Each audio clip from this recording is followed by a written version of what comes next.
কতভাবেই না ভোটারের মন জয় করার চেষ্টা, জনসংযোগ, উঠান বৈঠক, লিফলেট বিতরণ তো চলছেই। প্রার্থীর পক্ষে ভোট চেয়ে বাধা হয়েছে গান, গাড়িতে ঘুরে ঘুরে বাজানো হচ্ছে সেসব গান, তাতে মুখর দেশের আনাচ কানাচ। ভোটের মাঠে উৎসবের আমেজ ছড়াচ্ছে মজার মজার নির্বাচনী গান।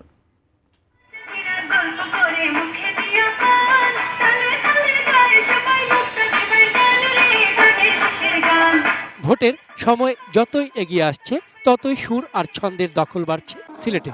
নানা সুরে মাইকে বাজছে সিলেটের আঞ্চলিক গানের কলি।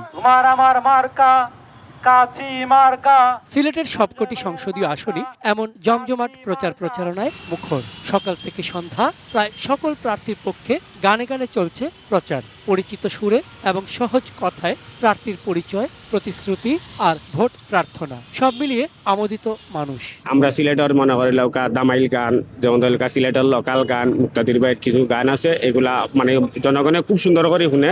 এটা একটা ভিন্নধর্মী উদ্যোগ, আমার কাছে অন্ততপক্ষে খুব ভালো লেগেছে।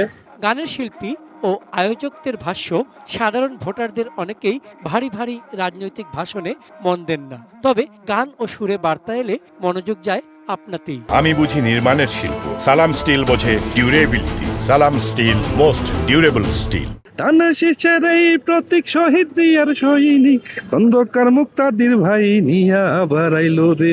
খালেদা জিয়ার অঙ্গীকার, তারেক জিয়ার সরকার গঠন করার অধিকার জনগণে পাইল রে।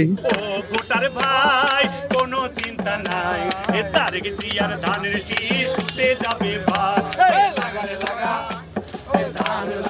উত্তরের প্রবেশদ্বার বগুড়াও মুখর ভোটের গানে গানে।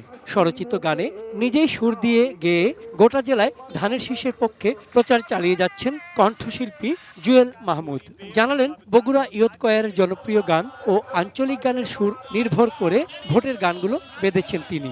আমরা তারেক জিয়াকে ভালোবাসি এবং সে বগুড়ার সলি হিসেবে আমরা সবাই তাকে বেশি বেশি করে ভোট দিয়ে আবারও আমরা এই বাংলাদেশের প্রধানমন্ত্রী হিসেবে আমরা দেখতে চাই। বগুড়ার সন্তান মানেই অনেক বড়, বগুড়ার সন্তান, এজন্য আমরা সবাই আসলে তারেক রহমানের পিছনে আছি, থাকবো ইনশাল্লাহ।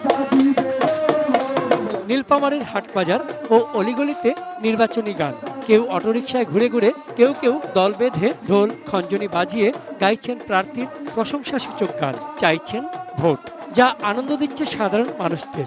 ভোটের মাঠে এনেছে উৎসবের আমেজ। কেউ বলে চা খান, কেউ বলে বিস্কিট খান, এই বলে আমাদের নাঙ্গলকে আমরা ইনশাল্লাহ 12 তারিখে জয়যুক্ত করব।